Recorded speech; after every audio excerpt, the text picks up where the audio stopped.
So, hello! So, sa video na to ay i-share ko sa inyo yung actual process kung paano nga ba ginagawa or nilalakad yung apostille. So, kung mapapansin nyo, nandito ako sa school. Yan ay ang registrar's office namin sa STI. So, bali may dalawang option kayo para lakarin yan. Meron kayong option para mag-DIY or pwede nyong i-process na mismo at i-request dyan sa school nyo, kay registrar's office nyo na sila yung magre-request ng apostille para sa inyo. So, ito na yung itsura ng STI. Dito ako para kumuha ng, ayun yung register. Tapos, ayan. Register. Register, tsaka yung sa kabila. So, ang gagawin ko is magpapa-apostille ako ng documents ko, ng diploma. So, ang first na procedure is, pupunta kayo sa school, and then, i-photocopy nyo yung transcript of records in diploma nyo. And then after nyan, bibigyan kayo ng endorsement letter ng school na para makapagpakab kayo. And then after nung makuha yon, ano yun, pupunta na kayo sa CHED. Pero itatanong nyo muna kung saang under or branch ng CHED sila saan nyo kukunin yan. So ito pa lang yung first na procedure. And ang binayaran ko dito is 350 kasi yung bawat page na papacertified true copy nyo. So, since yung QR ko is 2 pages, so 50-50 plus yung diploma na 250 na shards para sa endorsement letter. So, total niya 350. So, next naman na procedure, ibigay ko sa inyo kapag nakapunta na ako sa CHED or hindi ko alam kung anong sasabihin nila, kung aantayin ko na lang ba dito or kukunin yung stop or direct akong pupunta sa CHED mismo. After 16 years, ganito na yung itsura ng STI. Sobrang ganda. Dati sa 10th Avenue to, tapos ngayon, nasa Sangandaan na siya. So, ang laki na ng pinagbago na. Kaya nakakamiss tuloy yung buhay estudyante. Namiss ko tuloy yung group ko, yung batch ng STI. Actually, nandito ako para mag-CAV. Mag-request ng CAV sa CHED. So, inaantay ko yung endorsement letter na ginagawa ng STI para makapunta na ako doon at makapagpa-apostille ako na doon. So, ayan, nakakamiss ang buhay estudyante. So, ayan, after 1 hour ng pag-aantay ko, bali, yung registrar's office namin, ni-ready nila yung endorsement letter. And then, yung endorsement letter na yan is nandyan na sa loob mismo ng envelope. Bali, yung envelope na yan, ang nasa loob nan is nakalagay dun yung transcript of records ko, yung diploma na sinertified true copy nila, plus together with the attachment nung yung proof na kung kailan ka graduate at nasa pang ilang listahan ka sa yearbook nila. So, kung mapapansin nyo, meron akong resibo at saka nakalagay din dyan kung saan ko dadalhin yung papers ko. Nakalagay dyan kung saang branch ng CHED. Kasi hindi lahat ng school ay lalakarin sa CHED na malapit sa UP. So, ayan, ang school namin is tinatakan siya nung sa likod ng stamp na katibayan na ang makakapag-open lang nun or ang authorized lang na mag-open yan ay ang CHED. So, kung binigay sa inyo ng school nyo na naka-sealed, wag nyo pong bubuksan yan. School documents nyo, otherwise is babalik kayo ulit sa school and magba-back to zero kayo ng procedures. So, ayan, nakuha ko na yung request ko na magpapakaf. So, ganito na yung itsura ng school namin. Yeah, STI, Caloocan. So, dati itong dati itong nasa may Sangandaan, ay nasa Caloocan, 10th Avenue, ay lumipat na siya ng, Sangandaan area. And, titingnan natin yung itsura. Ang laki na ng pinagbago niya. Ayan, sobrang laki na. Nakakamiss! Kasi after 16 years, ngayon na lang ulit ako nakadalaw dito.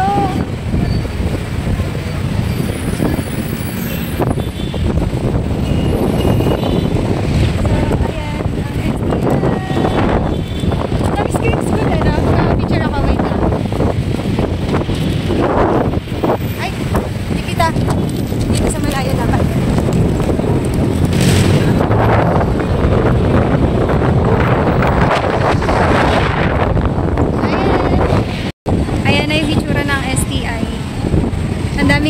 estudyante.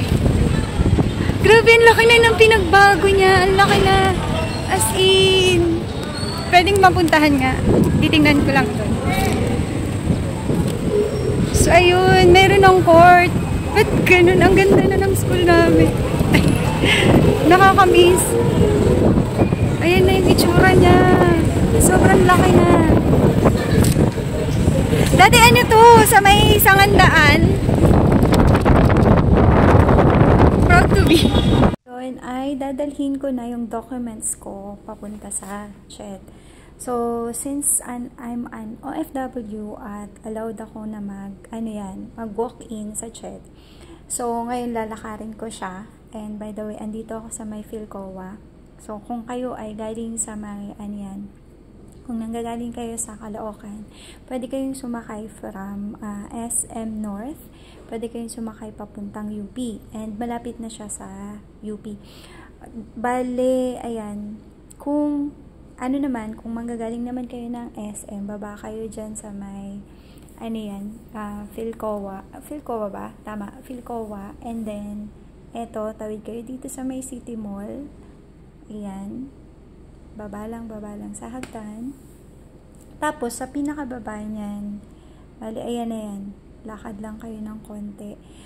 Pag tinatamad kayo, pwede kayong sumakay ng jeep. At kung nagtitipid naman kayo sa pamasahe, kasi magkano rin yan, halos 15. I think 15 na yung pamasahe, or 12 pesos. Pwede nyo rin siyang lakarin. So, ayan, didiretsuhin nyo lang yan. Tapos, paglabas nyo ng dyan sa may parang iskinita, medyo madilim nga lang siya. Pero, naman, since maaraw naman. Pero, siguro sa pag, huwag kayong dadaan dyan.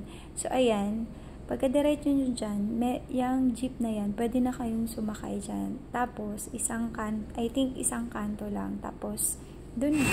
So, ang baba nyo is from there, sa kanto na yun, tapos lalakarin nyo lang dun. Yan. Dun sa may, paglagpas nyo ng fruits, dun na yung CHED mismo. Sa may Carlos P. Garcia to, dito sa may QC. Tapos, dito ako sasakay. So, ayan, itong Carlos P. Garcia Avenue. Dito daw yung papuntang CHED. Kasi dito tayo magpapakab. So, dito. So, dito na. Ang sinakyan ko para makarating dito sa may Trinoma. So from Trinoma, sumakay ako ng UP Diliman. Hindi ko na nakuhanan kanina. So ito ang CHED. Wait lang. Ito na yung CHED. Ayan. So ayan. Dito na yung CHED. Sa lobby daw. Bali pala. Ito yung binigay sa akin sa school na papers. Nakasealed to.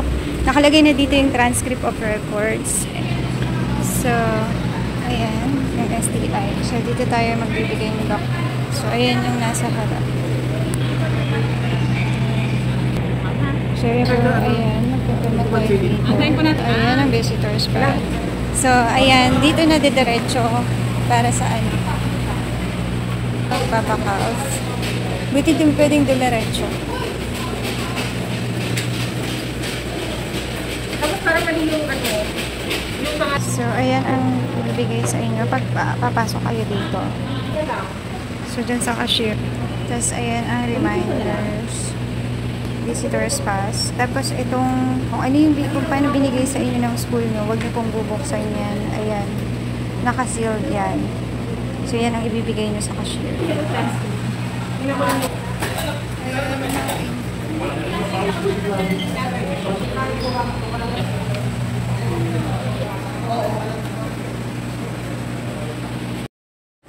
ayan, procedure.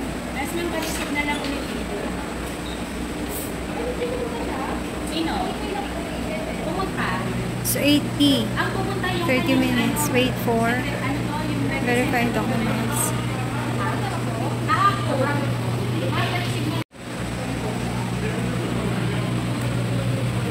So, check. So, ayan. Bigyan na ako ng papers. Buksan. Ito, fill kailangan siyang fill upan. Ito yung information form na bibigay. Tapos papunta ko ng second floor. Tapos para bayaran yung 80 pesos. So, fill upan ko muna to guys. After mo sa baba, aakit ka dito sa second floor para magbayad sa cashier. Ito yung binigay niyang paper. So, hindi ko alam. Hanapin natin yung cashier. So, ito ang itsura ng check. This way to... Hindi ko alam kung saan ang...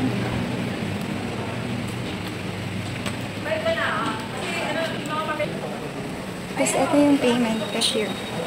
So, dito ang cashier. Okay na po, ma'am. Thank you. Tapos, ayan. Nabayaran ko na siya. Tapos, bababa ako. Babalik ako dun sa first floor. Kasi tatanong natin kung kailan ko siya pwedeng makuha. Tama ba? Ay, parang dito. Tingnan ko kung may daanan. Ayan, may daanan. So, kailangan ko ito saan kong nayaran ko na 80 pesos. Tapos, dito kayo mag-email. So, ito yung date na kukunin ko is, kailan ba to? Malabo, is June 6. So, today is June 2. So, bali 4 days. Tama ba? 4 days lang siya. Pwede ko na siyang makuha. Ayan. Ayan. Ang pinaka-latest is, so, ngayon ay June 2. Bali, binigay sa akin, i-claim ko siya ng June 6. By June 6, hopefully, payagan ako sa DFA na, so, ayan, ang CHED. Malapit lang to sa UP. And pagpupunta, pero ano yun, depende kung saan kayo, yung school nyo kung saan naka-assign na CHED. Hindi lahat, dito maano sa CHED na. So, ayan, pauwi na ako. Ang bilis lang ng process nila. Mga ano lang. Siguro inabot lang ako mga 15 minutes. Ganun kabilis. Ayan, ito ang araw ng pagkiklaim ko ng aking documents. So, since sabi nga doon kanina sa sa stub ko, ang i-claim ko siya ng June 6, 2023. So, eto na yun. Bumalik ulit ako sa CHED para kuhanin yung yung CAV ko na inisyo ni CHED. And ayan, balik tayo ulit. By the way guys, ito palang pagpapakav, kapag ka-graduate kayo ng university, is hindi nyo na siya kailangan gawin. Ginagawa lang yung pagpapakav kapag graduate kayo ng private school. Like ako, STI ako graduate. So, kailangan kong magpa-CAV. Kasi ang school is hindi nagpo-provide nun. CHED mismo yung magpo-provide nun. Pero pag under kayo ng university, hindi nyo na kailangan gawin niyang pagpapa-CAV. Kasi ang nag-i-issue mismo ng CAV is yung school nyo na. Ayan, pag may mga gamit pala kayo, dadaan yan sa scanner. So, ayan, pumunta na ako dun. Siyempre, fill out muna ako sa visitors area para makakuha ka ng stub ng visitors. And then, yung stub mo, na pinaka-stub mo mismo, na binigay sa'yo nung pagbalik dun, is kailangan i-present mo dito sa cashier na to. Tapos, may dala-dala pala akong brown envelope dyan. Wag nyong kakalimutan yan kasi kakailanganin niya sa cashier. Ano siya? Tapos naka-address siya sa Department of Foreign Affairs. Tapos, nilock siya. Siniled siya. Kasi ang magbubukas nito is DFA. So, ang magbubukas niyan is ang DFA. So, ayan na siya. Dala-dala ko na yung documents. And ako ay pauwi na. Kasi didiretso na ako sa DFA since I am an OFW. Kapag OFW ka kasi may privilege ka na mag-walk-in, and ang gagawin ko since malapit lang naman is lalakarin ko na lang siya papuntang Philcoa. So it's like 10 minutes lang naman yun. From CHED to Philcoa, it's 10 minutes lang. So dun na ako sasakay papuntang Cubao. Kasi dun sa Cubao, sa Alimol ata yun, dun ko lalakarin yung pagpa-apostel. So, ayan, medyo malayo nga lang to ng konti. Pero kung tinatamad kayo maglakad, hindi nyo naman kailangan maglakad. Meron naman mga sakayan na jeep dyan. But since ako, sanay naman ako maglakad kasi nag-hike ako. So, normal na sa akin yung pag-hike. Ay, paglalakad pala. So, easy na lang sa akin yun, yung mga 10 minutes. Ayan. So, ayan. Ayan na, ito, andito na ako sa may Cubao sa Ali Mall. Makapansin nyo, binilisan ko na lang kasi ayoko maboring kayo. So, dito natin lalakarin ang, Apostol. Diretso ako sa DFA. So, hindi na pala ako nagpa-appointment kasi since ang sinabi ko nga sa security guard is, I am an OFW. So, ayan. Tinanong-tanong ko kung saan yung DFA. Kasi medyo, ayan siya. Pag pumunta pala kayo dun, guys, medyo mahaba din yung pila, pero mabilis naman siya. Tapos mabigyan kayo ni ate ng, ayan, yung application form. And then, if you fill out nyo yung application form na yan. Ayan. So, medyo antay-antay lang, tsaga-tsaga lang ng konti. Tapos, pinapasok na din kami. So, ayan. Ito yung laman ng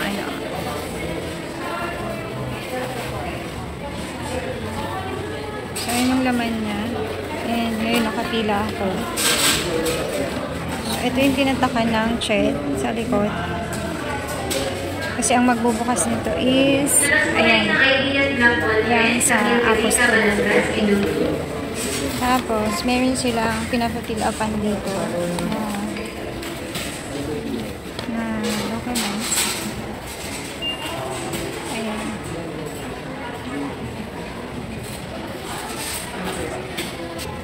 So, ayan yung pinapafill upan nila.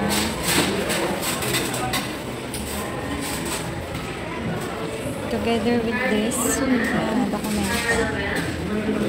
So, pag expedite, 2 working days. And pag regular, 5 working days, 100 pesos. Ayan, pag nandito kayo sa loob ng pila ng DFA, bali, mag-aantay kayo siya ng mga 1 hour or depende sa dami ng tao. Or kung konti naman yung tao, di mas maganda, mas madali kayo makakapagtapos. Pero ang kagandahan naman is sobrang bilis naman din talaga ng pila. And at the same time, very accommodating yung security guard dyan. Napaka-helpful nila. And ayun, maganda yung facilities. And kung mapapansin nyo, etong pila na to is, yan na yung time na magki-claim na ako ng apostil ko. Medyo mahaba din yung pila dyan.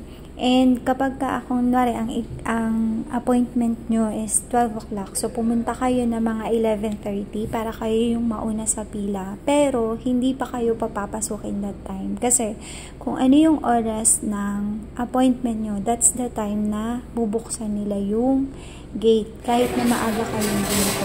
So, ito yung mga nakalita. Ayun na yung sarili sa tayo. Bali, magka-mix pala yan. And, nandyan na yung pila. Ayan, nakikita nyo. Pila-pila.